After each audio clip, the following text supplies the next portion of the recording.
Hey everyone, Technomentary here. In today's video, I'm going to show you how to remove a Samsung account without the password, or if you forgot the password, you can follow these steps. So let's get started. First thing is I'm going to swipe up here so I can get to the setting on my iPhone. Now from your settings here, your Samsung account is probably going to be signed up top here. So you're going to tap on it. And when you do that, now if you scroll down a little bit further, you'll see an option to sign out. So let's click on sign out.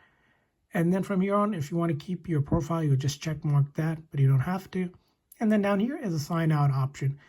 And when you do get the sign out option, the very first thing you're going to get is going to be an option to actually enter your password. But as I say, if you don't know your password, what you're going to do is verify with a one-time email.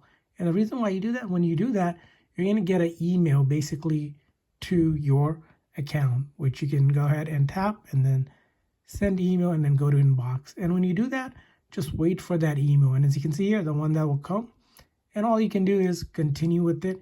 And then you'll be able to go ahead and use that to sign out. So you'll just be able to just simply go through the email and then sign out by clicking the link. So that's going to be one way to do it. Now, let's go back here and let's say you weren't able to do that. You weren't able to sign out like I did here.